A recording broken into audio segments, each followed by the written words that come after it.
Hello and welcome back to JE nurse. तो एक mini series channel पे चली आ रही है जहाँ पे हम तुम लोगों को हाईएस्ट वेटेज चैप्टर्स जो है हर रिस्पेक्टिव सब्जेक्ट्स के देते चले जा रहे हैं। आज मैं तुम्हारे लिए लेकर आ गया हूँ फिजिक्स के हाईएस्ट वेटेज चैप्टर्स को। कुछ बातें जैसे सीधे चैप्टर्स में कूदने से पहले कुछ बातें करेंगे। पहले मैं तुम्हें बताऊंगा फिजिक्स अगर भूल रहे हो तो क्या करना है, कैसे करना है। इसके अलावा जो चैप्टर्स की लिस्ट है, मैंने दो प्रायोरिटीज में चैप्टर दिए हैं, प्रायोरिटी 1 और प्रायोरिटी 2।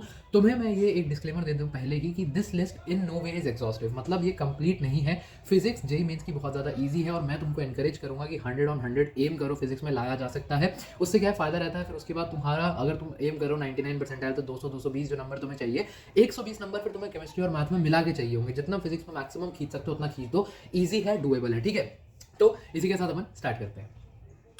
सबसे पहली चीज, if you are forgetting stuff in physics do not panic at this point. Panic करना तुम्हारे लिए सबसे खराब चीज हो सकती है। इट हैपेंस, होता है, कोई दिक्कत नहीं है। फिजिक्स में फॉर्मूला वगैरह भूल जाते हैं, आसान सवाल भी कई बार सॉल्व नहीं हो जाता है, ठीक है। अपने आप को unnecessarily don't beat yourself up on it और परेशान मत कर लो। थोड़ा सा अपनी प्रॉब्लम सॉल्विंग बढ़ा दो और डेली रिवीजन करो। जितना ज़्यादा तुम रिवाइज करते जाओगे, चाहे तुम्हारे शॉर्ट नोट्स हो गए, तुम्हारे लॉन्ग नोट्स हो गए, इसके अलावा जितना ज़्यादा तुम प्रॉब्लम सॉल्व करोगे, जो फॉर्मूला तुमने रिवाइज करा थ्योरी से, उसको जब तुमने अप्लाई करा क्वेश्चन में, तो उससे तगड़ा रिवीजन कोई है ही नहीं। वो तुम्हारे बहुत ज़्यादा हेल्प करेगा रिकॉल करने में धीमे धीमे। फिर भी भूल सकते हो, कोई बात नहीं, दोबारा कोई चीज़ भूल गया भैया, वापस जाके पढ़ लो, इतना ज़्यादा परेशान मत हो।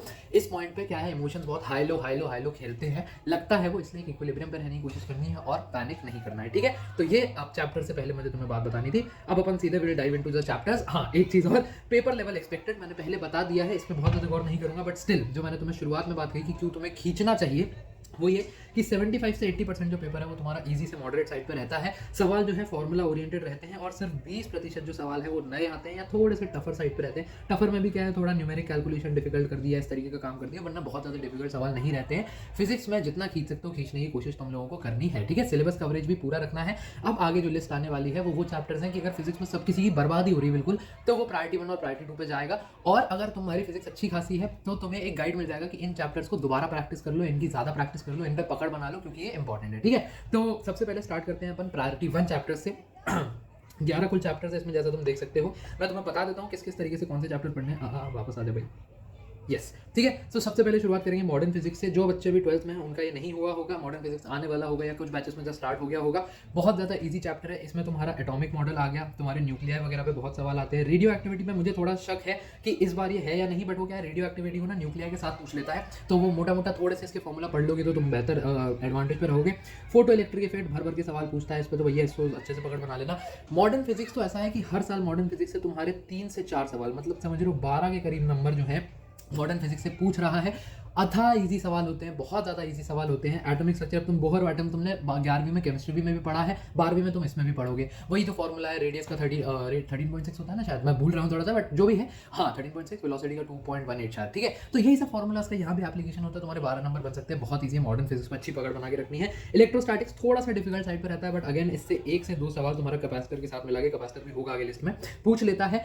इलेक्ट्रोस्टैटिक्स में कुछ पिन पॉइंट तो करना गलत होगा कि सिर्फ ये आएगा, बट इलेक्ट्रोस्टैटिक्स में मैंने जब देखा तो मुझे इलेक्ट्रिक फील्ड और पोटेंशियल पे पिछली बार बहुत ज्यादा सवाल दिखे, तो इन पे अपनी पकड़ बना लेना। बट अगेन मैं ये कहूंगा कि सिर्फ ऐसा नहीं है कि इलेक्ट्रोस्टैटिक्स पढ़ रहे हो तो फील्ड और पोटेंशियल करके ही चले जाओ।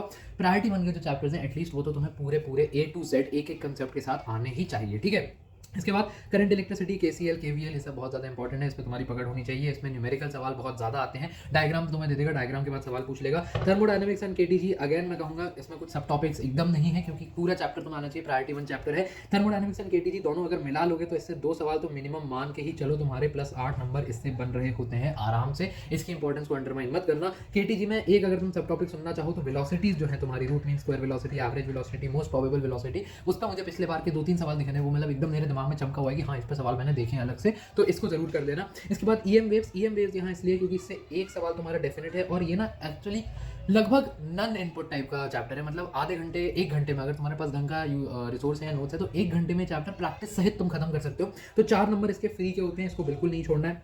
Moving charges, magnetic effects of current बोल लो, और इसके साथ मैग्नेटिज्म का जो पार्ट होता है, ये इसमें थोड़े से सवाल फंसते हैं, थोड़ा सा डिफिकल्ट सवाल आता है। इसमें तुम्हारा एम्पियर सर्किटल लॉ, इसका एप्लीकेशन बायो सवार्ट लॉ का सीधा फॉर्मूला बेस्ड, और बच्चे एक चीज़ मिस कर देते हैं इसमें, गैल्वेनोमीटर, एमीटर और तुम्हारा वोल्ट मीटर। खासकर इनके आसपास आपस का कन्वर्जन, गैल्वेनोमीटर से वोल्टमीटर, एमीटर से गैल्वेनोमीटर, ये सब चीज़ें कैसे बनती हैं इसको एक बार पढ़ लो, क्योंकि इस पर क्या है मैंने देखा है पिछले कुछ सवालों में सरप्राइज की तरह जेईई मेंस ने सवाल दिए हैं, तो उस पर अपनी पकड़ बना के रखोगे तो अच्छा है। बाकी करना पूरा ही है, ये कुछ मैं इंपॉर्टेंट सब टॉपिक्स बस बताता जा रहा हूँ, ठीक है, कि पहले इनको कर लो या इनको कर लेने के बाद दोबारा इनको रिवाइज कर सकते हो थोड़ा। अब बात कर लेते हैं अगले पेज की। देखो ग्रेविटेशन से तुम्हारा एक सवाल आता ही आता है। ग्रेविटेशन क्या है, ईजी भी हो जाता है क्योंकि इसको तुम इलेक्ट्रोस्टैटिक्स से रिलेट करके पढ़ सकते हो। इलेक्ट्रोस्टैटिक्स और ग्रेविटेशन, वहाँ पे चार्जेस की बात हो रही होती है, यहाँ पे मास और बॉडीज की बात हो रही होती है, लेकिन कंसेप्ट जो है मोटा मोटा सेम रहता है। फॉर्मुलाज भी तुम देखोगे सिमिलर ही तुम्हारे दिखाई देते हैं, इनवर्स स्क्वायर लॉ वगैरह पे बेस्ड होते हैं। तो इस पे एक सवाल तुम मान के चलो +4 marks. Elasticity and solids relatively difficult chapter रहता है। जब इसको हमने फिजिक्स की पहली बार वीडियो बनाई थी तो वहाँ पे प्रायोरिटी 3 में रखा था, ऐसा इसलिए क्योंकि ये चैप्टर डिफिकल्ट है, लेकिन अब क्या इसका वेटेज अच्छा खासा आ रहा है, इसलिए यहाँ पे इसको प्रायोरिटी 1 में डाला है कि इसको पढ़ लोगे तो एक अच्छा खासा तुम्हारा 8 नंबर के करीब तुम्हारे सिक्योर हो जाते हैं। इसके बाद कैपेसिटर मैंने तुम्हें बता दिया, इलेक्ट्रोस्टैटिक्स के साथ पूछ रहा है। कैपेसिटर में डाइलेक्ट्रिक पे अपनी अच्छी खासी पकड़ बना लेना। मुझे जेईई मेंस का बहुत एक फेवरेट दिखा डाइलेक्ट्रिक पे सवाल पूछना, तो उस पर बना लेना भाई पकड़। Units, dimensions, errors and vectors. Units dimensions में मुझे वो वाले सवाल जैसे किसी तुम्हारे एक्सपोनेंट की पावर में कुछ डायमेंशंस दे दी और तुम्हें बोल दिया कि पी की डायमेंशन ये है क्योंकि ये है, आर की डायमेंशन बताओ, तो उस तरीके के जो सवाल हैं वो यूनिट्स डायमेंशन में बहुत पूछ रहा है। एरर्स से सीधा सीधा सवाल उठा के पूछ लेता है, एरर्स का मल्टीप्लिकेशन एडिशन सीधा कैसे होता है, उससे सीधा सवाल आ रहा है, तो एक सवाल यहाँ से मान लो, एक सवाल तुम यहाँ से मान सकते हो। इसके अलावा ना यूनिट्स डायमेंशन एरर्स के बाद एक चीज़ और आ रही है, इंस्ट्रूमेंट्स, ठीक है, मेजरमेंट्स में लिख रहा था मैं, एम लिख रहा था, इंस्ट्रूमेंट्स बहुत ज़्यादा आ रहे हैं। इंस्ट्रूमेंट्स मतलब अब ये है कि पिछले साल इन्होंने स्फिग्मामोमीटर पूछ लिया, स्फिग्मामोमीटर तो बीपी का सॉरी स्पेरोमीटर पूछ लिया था पिछले साल इन लोगों ने। अब उसका वो ये है कि वो यूनिवर्सिटी लेवल पे यूज़ होता है, तो उसके लिए सीधा प्रिपेयर्ड नहीं रह सकते, लेकिन अब तुम्हें पता है कि एक पीवाईक्यू में आ गया है तो उसको पढ़ लो थोड़ा सा। वर्नियर कैलिपर, स्क्रू गॉज, ये वाले जो है ये बहुत समय से पूछे जा रहे हैं, तो एडवांस भी पूछता है। वर्नियर कैलिपर वीसी और स्क्रू गॉज एसडी, इन दोनों को जरूर पढ़ लेना। बच्चे छोड़ के चले जाते हैं, एक सवाल आ गया तो सीधा 4 नंबर की बात हो जाती है, तो प्लीज़ इनको पढ़ लेना, थोड़ा सा ऐसे बहुत ज़्यादा डिफिकल्ट नहीं होता है। इनके भी अगर बिल्कुल ही पूछोगे तो इनका लीस्ट काउंट वगैरह, इन पे मेजरमेंट्स पढ़ के जाना, ठीक है। इसके बाद काइनेमैटिक्स से अलग ऐसा कुछ बताने वाला है नहीं भैया, मोशन वगैरह की इक्वेशंस है, वो तो ईजियर चैप्टर है। एक सवाल इससे मान के चलो। प्रोजेक्टाइल अगर तुम पूछोगे, प्रोजेक्टाइल एक अच्छा इसमें सब टॉपिक दिखा मुझे, जिससे मुझे सवाल दिखाई दे काफ़ी। प्रोजेक्टाइल या रिवर बोट प्रॉब्लम से भी मुझे एक आध सवाल दिखाई दिया था पिछले शिफ्ट में, तो उनको भी कर लेना उस तरीके की प्रैक्टिस, ठीक है। तो ये 11 चैप्टर थे। इस 11 चैप्टर से मैं अभी बैठ के तुम्हें गारंटी दे सकता हूँ कि 50 से 60 नंबर का पेपर तुम्हारा सिर्फ इस सेगमेंट से आ रहा होगा। तो 60 नंबर, 60% पेपर इस सेगमेंट से आ रहा है सिर्फ 11 चैप्टर से, तो इनको करके या दोबारा रिवाइज करना या इनकी ज़्यादा प्रैक्टिस करना एक बहुत लाजमी चीज़ है, तो मैं आशा करता हूँ तुम उस पर ध्यान दोगे, ठीक है। इसके बाद चलते हैं प्रायोरिटी 2 पे। प्रायोरिटी 2 वाले वो चैप्टर्स हैं जिनके थोड़ा सा वेटेज कम है, एक सवाल आता है और थोड़ा सा इनपुट वगैरह थोड़ा ज़्यादा देना पड़ता है, तुम्हें मेहनत ज़्यादा करनी पड़ती है। सेमीकंडक्टर डिवाइसेस ईजी चैप्टर है, बहुत ज़्यादा मेहनत नहीं है, बट वही इससे एक सवाल आता है, वो भी थोड़ा सा गारंटी नहीं रहती, इसको कर लेना। वर्क एनर्जी पावर के डायरेक्ट सवाल से ज़्यादा इसके कंसेप्ट्स का यूज़ करते हुए तुम्हारे रोटेशन में, काइनेमैटिक्स में, तुम्हारे सेंटर ऑफ मास के सवाल हो गए, कंजर्वेशन ऑफ मोमेंटम के सवाल हो गए, यहाँ से ये सब चीज़ें जरूर पूछ रहा है। इलेक्ट्रोमैग्नेटिक इंडक्शन एंड एसी में से LR circuit, LC circuit, RLC circuit बहुत फेवरेट है। आरएलसी सर्किट से भर के सवाल पूछता है, इसको जरूर कर लेना। इसके अलावा सर्कुलर मोशन, जैसा मैंने तुम्हें ये रोटेशनल मोशन के साथ ही, मतलब सर्कुलर मोशन ना जैसे अलग से बहुत ज़्यादा नहीं पूछेगा, बहुत ऐसे सर्कुलर मोशन में कुछ पढ़ने वाला है नहीं, ओमेगा वगैरह इतना ईजी अब जेईई मेंस नहीं पूछता, फिजिक्स बहुत ज़्यादा ईजी हो जाएगा ये, तो इसको ही क्लब करके पूछता है तुम्हारा रोटेशन के साथ, है ना। रोटेशन में तुम लकी रहे तो तुमसे पूछ लेगा, इसमें इसी के साथ लिख ही देता हूँ मैं, कंजर्वेशन ऑफ एंगुलर मोमेंटम पूछ लिया तुमसे मोमेंट ऑफ इनर्शिया निकलवा लिया। हालांकि ये रोटेशन के चैप्टर्स है, बट वही अब सर्कुलर मोशन रोटेशन क्लब करके ही आता है पढ़ाई में, ठीक है। तो इसके अलावा रे ऑप्टिक्स और ऑप्टिकल इंस्ट्रूमेंट्स, रे ऑप्टिक्स के अंदर ही ऑप्टिकल इंस्ट्रूमेंट्स भी पढ़ाए जाते हैं। रे ऑप्टिक्स से एक नहीं तो 2 सवाल मान के चलो, ये प्रायोरिटी 2 में इसलिए क्योंकि इनपुट थोड़ा ज़्यादा है, लेकिन +4 या +8, मतलब 4 तो है ही है, गिवन है, गारंटीड, एक सवाल तो आना ही है, 2 सवाल भी आ सकते हैं। कुछ शिफ्ट में मुझे इसके 2 सवाल भी दिखाई दिए, तो इनको भी कर लेना। ये चैप्टर प्रायोरिटी 2 में 5 चैप्टर्स डाले हैं, पहले में 11, दूसरे में 5, 16 मिला के तुम्हारा करीब 70-75 रिसोर्सेज पे कूद गए, हाँ करीब 70 से 75 नंबर का पेपर मैंने तुम्हारा यहीं बैठे बैठे डिफाइन कर दिया। किसी की फिजिक्स नहीं आ रही है, वो सिर्फ ये 16 चैप्टर्स कर ले, मतलब पूरे दिन भी दे दिए ना तुमने इन चैप्टर्स को, तो भी तुम देखोगे कि आधे से ज़्यादा टाइम तुम्हारे पास बच जाएगा, क्योंकि ईजियर साइड पे रहते हैं चैप्टर्स, बहुत ज़्यादा डिफिकल्ट नहीं है। मुझे जो समझ आता है ये कि 8 से 10 दिन में तुम ये सारे चैप्टर्स एक साथ निपटा सकते हो और फिजिक्स में अपने 75 नंबर सिक्योर कर सकते हो, तो वाई नॉट, ठीक है, उसको कर लेना। इसके बाद अब कहाँ से करना है भैया, एट दिस पॉइंट सबसे अच्छे रिसोर्सेज क्या है वो भी मैं तुम्हें बता देता हूँ। रिसोर्सेज मेरे हिसाब से इस समय पीवाईक्यूज तुम्हारा बेस्ट रिसोर्स है।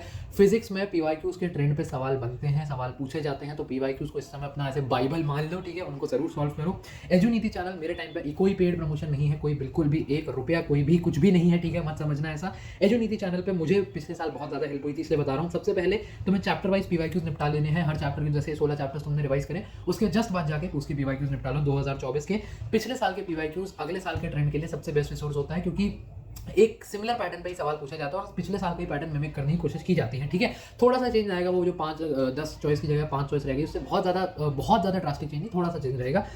हाईएस्ट प्रायोरिटी चैप्टर्स की इन सर ने एक पीडीएफ दे रखी कॉपीराइट इशूज़ के कारण, क्योंकि हमारे इनसे कोलैबोरेशन वगैरह नहीं है, तो कॉपीराइट इशूज़ के कारण हम यहाँ अटैच नहीं कर सकते लिंक्स, लेकिन तुम यूट्यूब पे जाके देखोगे तो तुम्हें मिल जाएगा, जेन्युइन हेल्प के उससे बता रहा हूँ, ठीक है। टॉप 200 क्वेश्चन इन्होंने, ये मैंने अपने टाइम पे सॉल्व करे थे, नहीं मैंने अपने टाइम में 2022 के सॉल्व करे थे, अब इन्होंने 2023 के भी निकाल दिए हैं। तो ये टॉप 200 क्वेश्चन ये तुम एंड में कर सकते हो, एंडिंग में ना ऐसे रिवीजन के बहुत काम आते हैं। जब तुम्हारा चैप्टर वाइज सारा काम हो गया है तो लास्ट में एक कंप्लीट कवरेज के लिए तुमने 200 क्वेश्चन एक साथ जो टॉप के हैं सिलेक्टेड क्वेश्चन है वो कर लिए। इसके अलावा ये एक चीज़ है जो बच्चे अंडरमाइन कर देंगे या इग्नोर कर देंगे, इसको मत करना।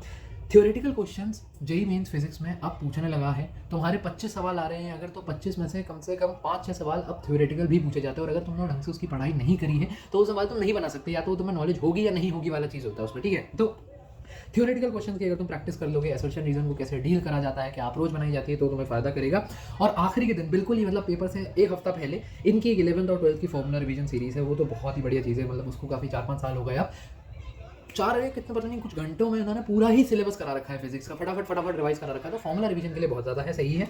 इसके अलावा कंप्लीट चैप्टर अगर तुम रिवाइज करना चाहते हो, ये जो मैंने 16 चैप्टर बताए, इसमें अगर कोई चैप्टर तुम्हारा पूरा छूटा हुआ है तो ही इस स्टेप 2 पे जाना, वरना मत जाना। इस समय वन शॉट्स देखना एडवाइजेबल नहीं है, तुम्हारे पास बहुत ज़्यादा टाइम नहीं है, जितना क्विक रिवीजन करोगे उतना फायदे में रहोगे।